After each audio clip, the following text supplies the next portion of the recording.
Check 1 2, check 1 2. Does the mic sound nice? Check 1. Does my mic sound nice? Check 2. Yes, indeed. Yes, indeed. The mic definitely sounds nice. And we want to welcome you guys back to What's the 411 News. All right. And we back again with another one. All right. This is Reparations, the real reparations movement, part number 6. All right. And yeah, like I told y'all, it's getting heated up. And you guys definitely want to be checking this out. All right. And so we're going to get right into it, man. We ain't going to hold y'all too long. You know what it is. You rocking with the best Thoughts of the Week podcast. Let's get it. You're rocking with the best Thoughts of the Week podcast.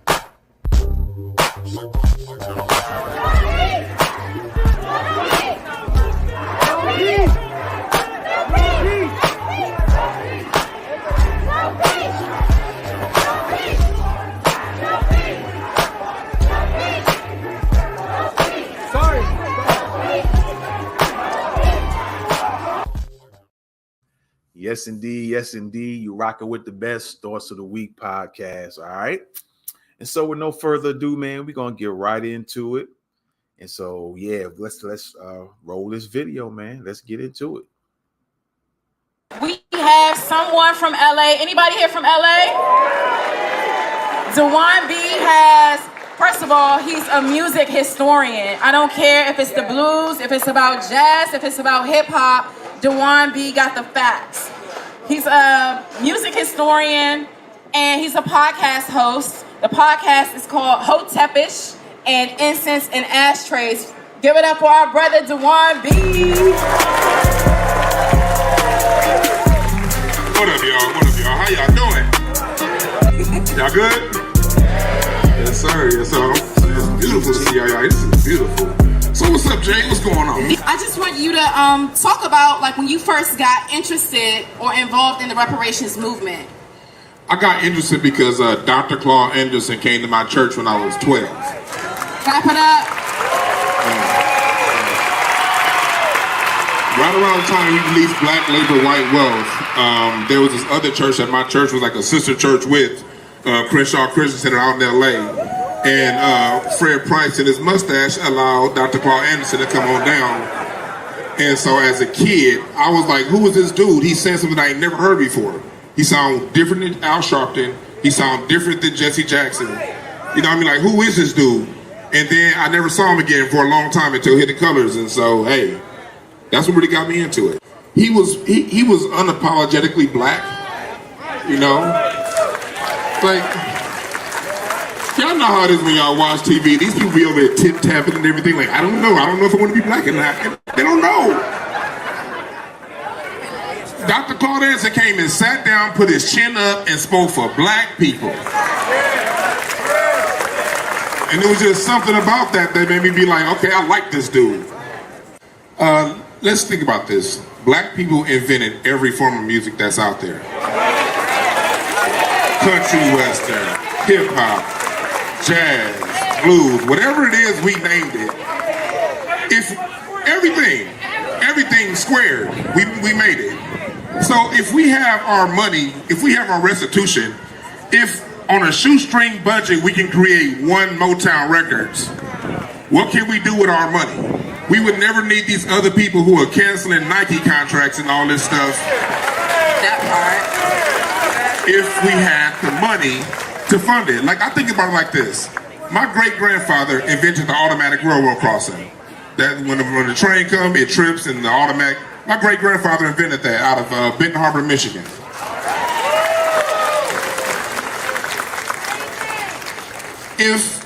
And he was the grandson of a slave that was supposed to be freed in 1855.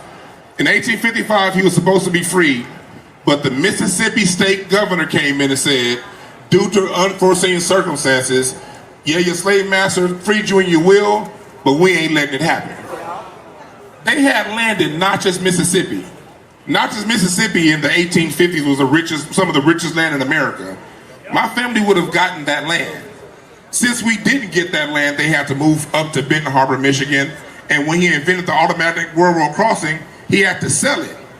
What if he had that land that was passed down to him, and he had the money from that land, and then when he invented the automatic railroad crossing, who would have funded it? Us. Okay, us. I'm the 5th generation that would have been profiting from that investment. So when we think about it, if we go back in our families, all of us have a grandfather, grand uncle that did something great. And we not benefiting on it because of the color of our skin. So that's why we need reparations. Facts. I'm also, I don't do it that much anymore, but I'm also a stand-up comic. When I'm out there in Hollywood, you should see when we at the open mics, you see all the people that write for all the Tonight shows, all them white boys in the back taking notes. You say a joke at an open mic, taking notes. Next thing you know, you look up, your show is on late night TV and you still broke. So that's what they do with us. We need reparations because not only do they steal from us on the lowest level, when we finally get something going, they sabotage it. Like in LA, you got Chocolate Sunday, nigga night. You got Black Monday, nigga night.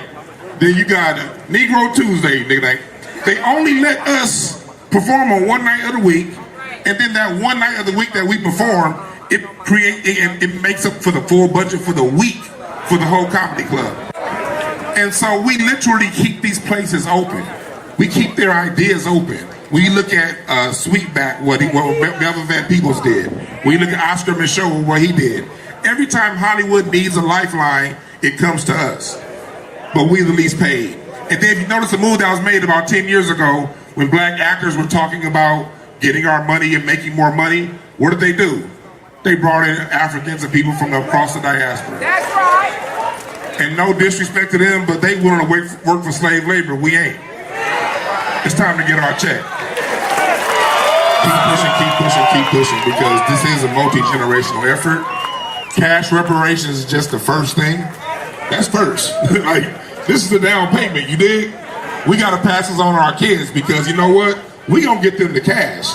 But then we gonna need city cash reparations, state cash reparations, federal, private businesses, all those Hollywood reparations, education reparations. We need all these reparations.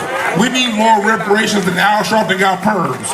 We need reparations. And so it's a continual process. We as a people got to keep pushing it. It's a lot of love in here. I feel the love. I love y'all. And make sure we do this. When we talk about approaching with love, that doesn't mean letting somebody kick your butt. Love means loving yourself to the point to where you won't take what they have to give you. Love means treating other black people and forgiving other black people the way Democrats forgive white folks. Whoa, thank you. That's love. And love each other, love yourself, love your family, and I love you. Absolutely, thank you. Give it up for our brother Dwann B.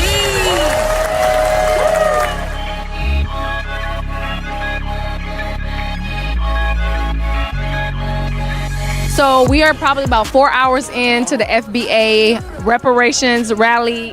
I'm hungry. I got food in my hand. I was walking by and I heard this man say something about bucking. Somebody was bucking their eyes or something, and I just felt compelled to talk to you. Yes, I think you overheard a statement when I was talking to a gentleman. I said my family and friends, when I told them I was coming to a reparations rally, their eyes started bucking, you know. I said, I'm going to a reparations rally. They said, oh, what you mean you want to a reparations rally? I was like, in Washington, D.C. And, you know, my cousins, my family, my friends, nobody encouraged me. I came up here impromptu, left 1 a.m. in the morning from Atlanta, Georgia, and drove up here. Got here 2 hours ago, and it's the best experience ever. I'm glad to be here with my people with the same like mind. You don't get to meet this kind of people in the real world. You know, it's very few people who have this mentality. So I'm glad to be around the family.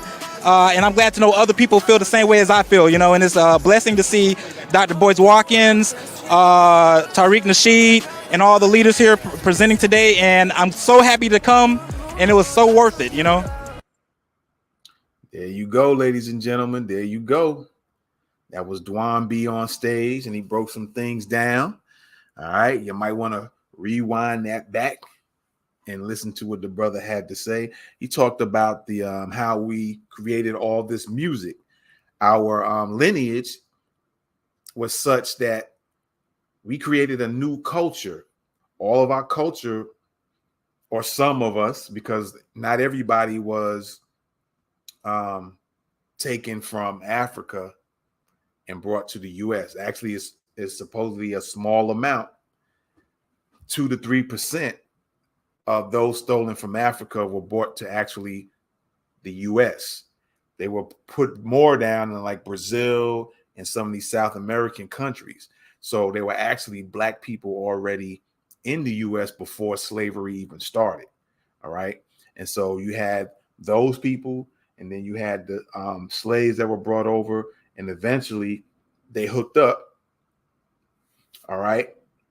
Let's keep it a buck, had sex, had children, created other children, and that became a whole new culture. All right.